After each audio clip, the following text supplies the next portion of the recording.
ሰላም ሰላም ውድ ተማሪዎች እንዴት ናችሁ? ዛሬ ደግሞ በክፍል 3 የብቸኛ አብዦች ትንትንን ይዤላችሁ መጥቻለሁ። ይህ እንግዲህ ተከታታይ የ2019 የስድስተኛ ክፍል ተፈታኞች የተዘጋጀ የጥናት መርሃ ግብር ነው። እንግዲህ በዚህ በክረምት ለሚቀጥለው ዓመት እንዲረዳችሁ የሚቀጥለው ዓመታችሁን ቀላል እንዲያደርግላችሁ በየቀኑ በጣም በትንሽ ደቂቃ ውስጥ አንዳንድ ርዕስ የምትማሩበት ፕሮግራም ነው። ባለፈው ጊዜ 2 ቪዲዮዎችን ለቅቄላችሁ ነበር። አሁን በዚህኛው ቪዲዮ ደግሞ ክፍል 3ን የምናይ ይሆናል ማለት ነው። ወደ ቪዲዮ ከመሄዳችን በፊት ላይክ ማድረግ አትርሱ። ቪዲዮ ወደ ሌሎች ሰዎች እንዲዳረስ ይረዳል። እንዲሁም ቻናሉም እንዲሰፋ እንደዚህ አይነት ቪዲዮዎችም እንድለቅላችሁ ላይክ አድርጉት። ለሌሎች ሰዎች ደግሞ ሼር አድርጉ። ወደ ቪዲዮ እንሄዳለን። የአንድ ቁጥር ትንትንን ብቸኛ ትንትን ነው የሚባለው። ትንትኖቹ በሙሉ ብቸኛ ቁጥሮች ሲሆኑ ነው።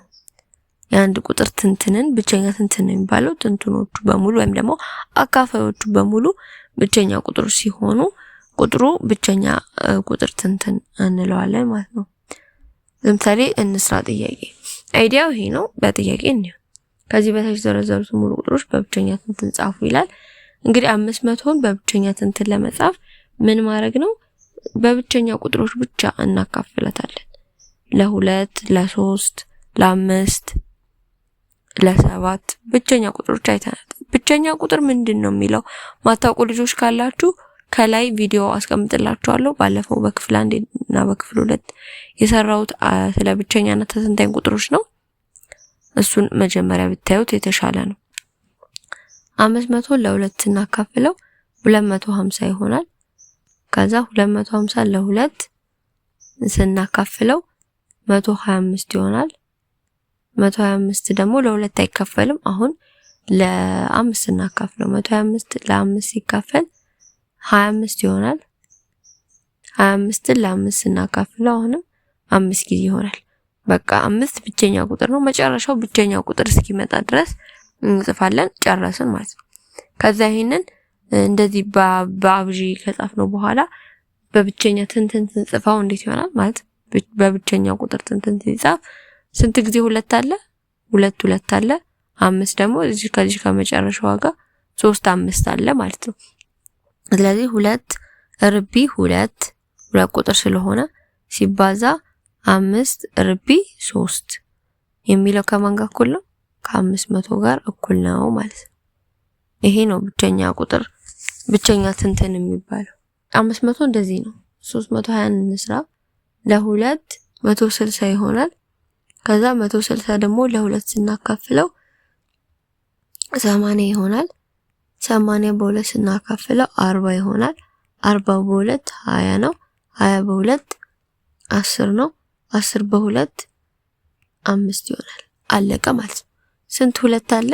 እነዚህ ሁለት ብቻ ስንቆጥራቸው 1 2 3 4 5 6 ሁለት አለ። ስለዚህ 2 ርቢ 6 ሲባዛ ስንት 5 አለ?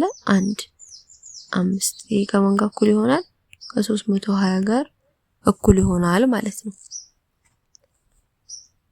እንደዚህ አድርጋችሁ ነው በብቸኛ ቁጥር የምትጽፉት። እንደተለመደው የመጨረሻው ለእናንተ ነው። ሐመሩሃን በብቸኛ ትንትን ትጽፉታላችሁ። 670 ለ2 ታካፍሉታላችሁ። ለ2 መካፈል ሲያቆም ለ3 ትሞክሩታላችሁ። ለ3 ከሌለ ለ5 ለብቸኛ ቁጥሮች ብቻ ነው። ለ5 ከሌለ ለ7 ያረጋችሁ። ምንም ከሌለ በቃ እዛ ላይ ያቆማል ማለት ነው። ሐመሩሃን ስሩት። ኮሜንት ሴክሽን ላይ መልሳችሁን ጻፉልኝ። በአብዥ ዛፉ ላይ ያልተሟሉ ባዶ ቦታዎች ሙሉ ይላል። ለስንት ሲሆን ነው እዚህ ባዶ ቦታው ላይ ያለውን ነው የምንሞላው? 196 ለስንት ሲካፈል ነው 98 የሚሆነው? ለ2 ሲካፈል 98 ይሆናል። 98 ደግሞ አሁንም ድጋሚ ለ2 ሲካፈል 49 ይሆናል። 49 ደግሞ ለ7 መካፈል ይችላል። 49 ሲካፈል ለ7 7 ጊዜ ይሆናል ማለት ነው። ስለዚህ ያልተሟሉ ቁጥሮች እነዚህ ናቸው ማለት ነው። እሺ 1880 ለስንት ሲካፈል ነው 776 የሚመጣው ይላል። ምን እናደርጋለን? እስቲ ለ2 776ን ለ2 እናባዛው። 2 ሲባዛ በ8 በ6 12 ሁለትን ጽፌ እንዳለኝ 2 ሲባዛ በ7 14 ከ1 ጋር 15 2 በ3 6 ከ1 ጋር 7 752 ነው ለ2 ስለዚህ 2 አይደለም እዚህ ጋር የሚገባው ቁጥር ማለት ነው። እስቲ ለ3 እናባዛው 776 ለ3 ተባዝቶ 1880 ከሰጠን ባዶ ቦታው ላይ 3 ነው የሚገባው ማለት 3 በ6 ስንት ጊዜ ይሆናል 18 8 ጽፌ አንድ አለን 3 በ7 21 ከአንድ ጋር 22 2 አለን 3 በ3 9 ሲደመር 2 11 ስለዚህ 1128 ነው ለ3 ይሄም አይሆንም ለ3 ካባዛን በኋላ ለ4 አይሆንም ምክንያቱም 4 ብቸኛ ስላልሆነ በሷ እናረጋግጥም ለ5 776 ለ5 5 ሲባዛ በ6 30 0 ጽፍ 3 አለን 5 በ7 35 ከ3 ጋር 38 8 ጽፍ 3 አለን 5 በ3 በ5 15 ከ3 ጋር 18 1880 ስለዚህ ባዶ ቦታው ላይ 5 ነው ማለት ነው 1880 ለ5 ሲካፈል ነው 776 የሚሆነው እሺ 776 ደግሞ የአንድ ቤቱ ተጋማሽ ስለሆነ ለሁለት ስናካፍለው 188 ነው የሚመጣው ሁለት ናት እዚህ ጋር ከዛ 188 ለሁለት ስናካፍል 94ን ደግሞ ለሁለት ስናካፍለው 47 ይሆናል ማለት ነው። አሁን 47 ለምን አይካፈልም? ብቸኛ ቁጥር ነው 47 ለአንድና ለራሱ ብቻ ነው የሚካፈለው። ከዚህ በኋላ የለም ማለት ነው። ስለዚህ እንደዚህ አድርጋችሁ ነው የምትሞሉት። እያባዛችሁ እንደዚህ መሞከር ትችላላችሁ። አሁን ለምሳሌ እዚህ ጋር 776 ለማን ተካፍሎ ነው 188 የሚለው ማታውቁ ከሆነ 188ን ውጤቱን ለሁለት ታባዙታላችሁ። እስቲ ስናባዛው 6 አንድ አለን 16 ሲደመራን 17 አሁንም አንድ አለን 2 ሲባዛ በ1 2 ከአንድ ጋር 376 መጣ። ስለዚህ ለሁለት ተካፍሎ ነው የሚለውን አወቃችሁ ማለት ነው። እንዲያረጋችሁ መስራት ትችላላችሁ።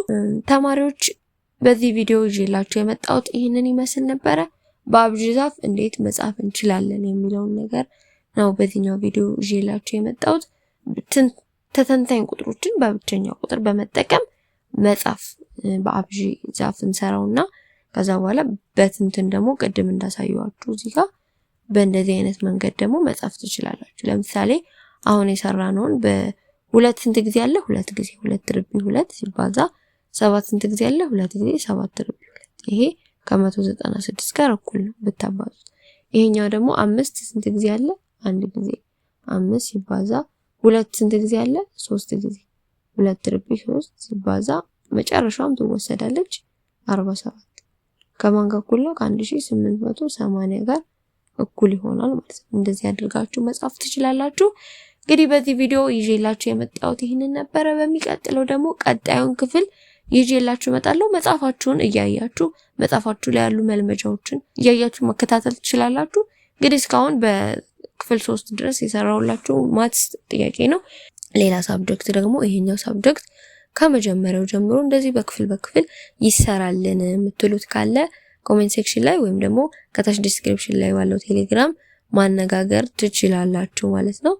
በዚህ በክረምት ይሄንን እያጠናችሁ ለሚቀጥለው ፈተና ራሳችሁን ዝግጁ እንድታደርጉ መክራለሁ። ያላችሁ ማንኛውም ጥያቄ መጠየቅ ትችላላችሁ። በተቻለ መጠን ጥያቄዎቻችሁን ለመመለስ እሞክራለሁ ማለት ነው። በሚቀጥለው ቪዲዮ እስከምንገናኝ ድረስ ላይክ፣ ሼር፣ ሰብስክራይብ ማድረግ አይረሳ። ደህና ሁኑ። ቻው።